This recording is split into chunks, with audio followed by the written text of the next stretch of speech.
welcome to episode 32 of Ernie O'Malley's Journey, Determination and Desperation in September 1922, in the midst of the Irish Civil War.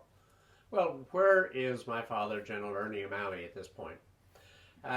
He's Assistant Chief of Staff to Liam Lynch, who's the Chief of Staff. These are the two leaders who were not captured in, so to speak, in the four courts. The rest of the management of the Republican cause is already in prison. And so they're having difficulty establishing the management of their group and their headquarters staff, both in the... Liam Lynch is wandering the country. Father is wandering in Dublin.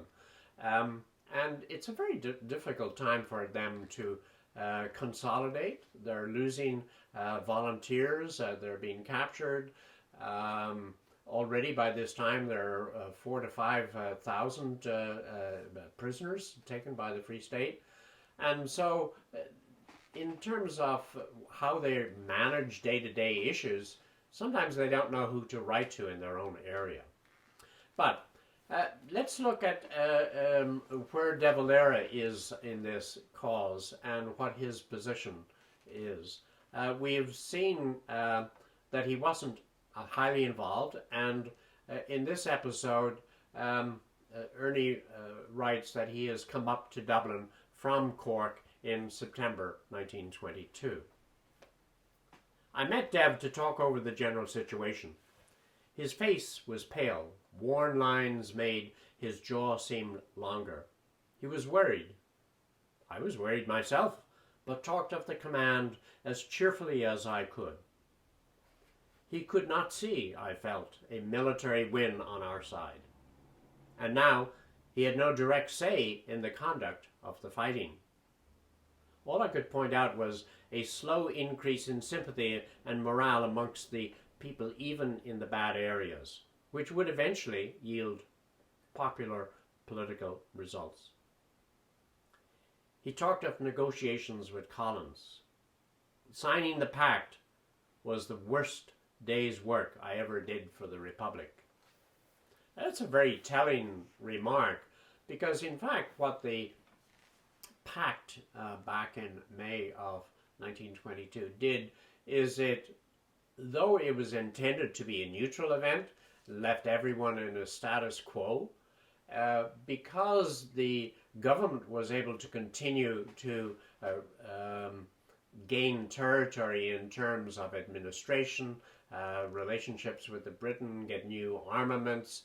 The Republicans, on the other hand, did not go out to properly establish themselves. Liam Lynch was not supportive of my father's efforts to sort of be prepared. And in a certain sense, this was the cause of their down failure, because when a split did come and when organization was needed, they were not ready.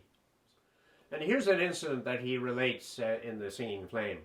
Coming from a meeting of officers in Kay Brady's house one night, I was walking near the kiosk at Leeson Street Bridge when a car, traveling fast without lights, rushed across from Wilton Place. I had time to see 4 officers as I jumped. Then the edge of the radiator struck me from behind. I was thrown forward and fell on my back. I lay there for some time. I must have been stunned, for I heard a man say as he helped me to get up, "I thought you were dead at first, and I was afraid to go near you." I sat on the footpath for a while until my legs were able to bear me. Then I wobbled along, crabwise, sitting down to rest where my legs folded up. My hip had been injured. It was lucky, I thought, that the soldiers had not stopped to investigate their victim, as my pocket was filled with documents. So, there you see the daily risk that the Republicans were running. They were in the Civil War, fighting in Dublin, where they could be recognized there by their former comrades. Now, in the midst of all of this, my father returns home, and he tells of this epoch period that when he arrives at home. I went home to Iona Drive, Glasnevin, to see my people. It was now September 1922. My last visit had been in May 1921. Mulcahy had suggested that I had better go home to see them. Evidently, he had been approached by my parents or by someone who knew them. The suggestion had been emphasized so thoroughly that I had taken it as an order. But I did not remain longer than 20 minutes. Father, naturally enough, had said what he thought of me, my approach to medicine, and the futility of my volunteer connections. And I, who acted under the orders given to me as a command, did not say anything. A boy, Desmond, had been born since I was last home. He was a publican, he whispered to me. I was called Uncle Jack by the household for fear that he would speak to children in the neighborhood if he knew who I was. Before I left, he called me into the hall. "You're not Uncle Jack. You're Ernie, but I won't tell." I came home once a week, but they were nervous for fear of the people would recognize me or that their house might be raided while I was in it. The neighbors would not recognize me, I felt. Father and mother were now ostracized by most of their neighbors who refused to speak to them or to acknowledge their presence. Others were instantly rude and gave them the air of their opinions. Yet none of these had ever lifted a hand to help us during the last scrap, nor had they helped the empire save by inflated sense of righteousness. At least they might have remembered that in 1918 we had saved their manhood from being conscripted by their friends.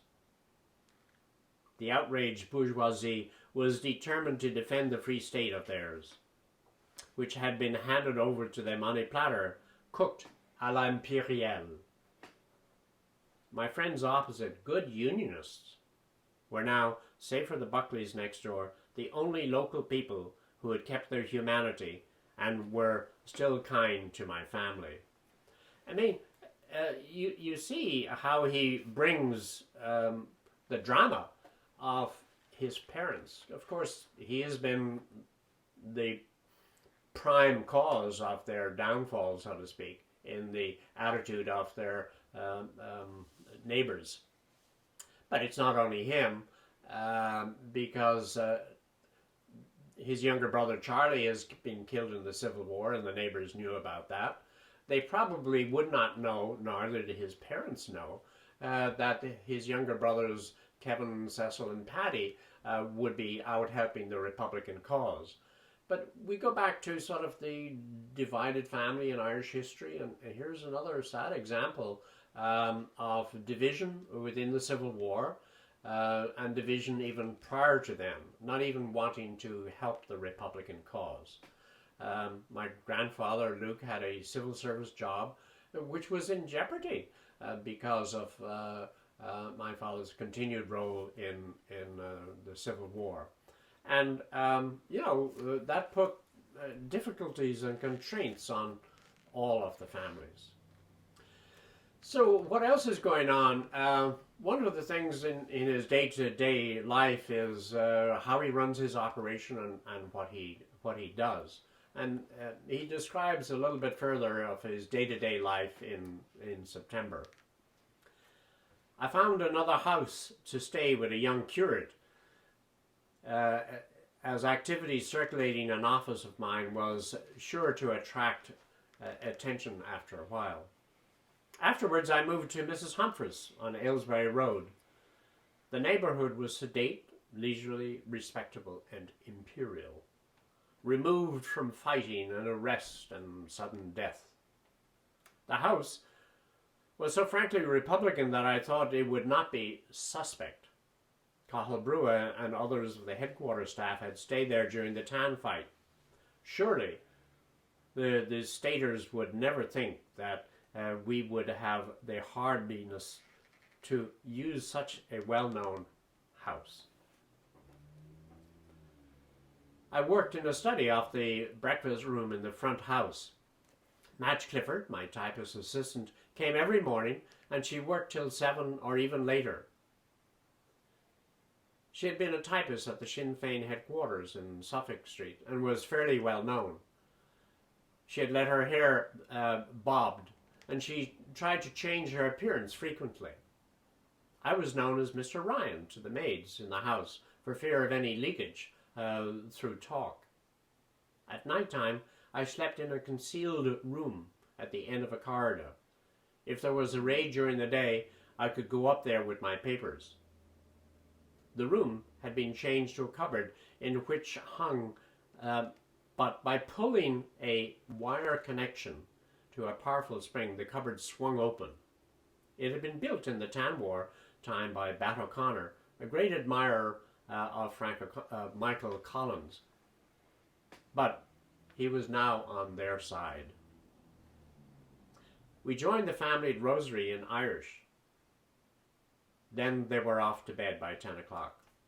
Mrs. Humphries, her son Dick, and her daughter Sheila, as well as her sister, Miss Anya O'Reilly, spoke Irish fluently.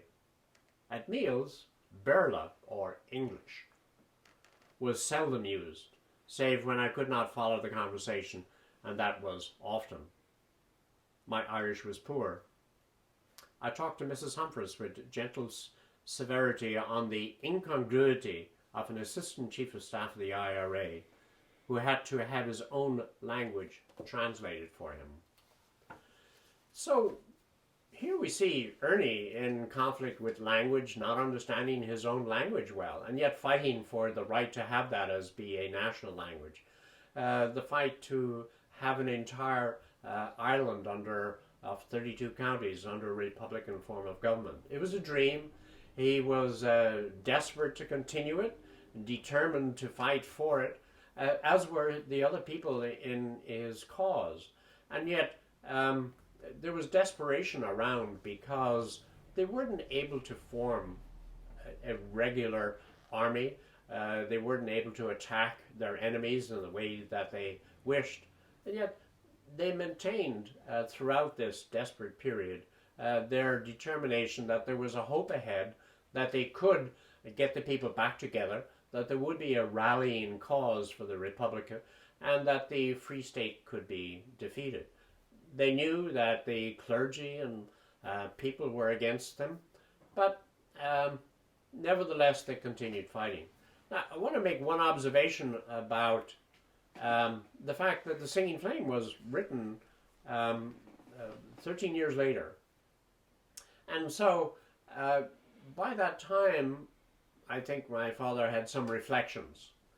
And you can see he's even admitting in his text that there was potentially a losing cause. There is no evidence of his saying that on a contemporary basis. And so this determination to fight the struggle, to keep the flag going, to keep the Republic as an ideal was always with him. So join us next time for Too Little Too Late, belatedly forming a Republican government in October 1922.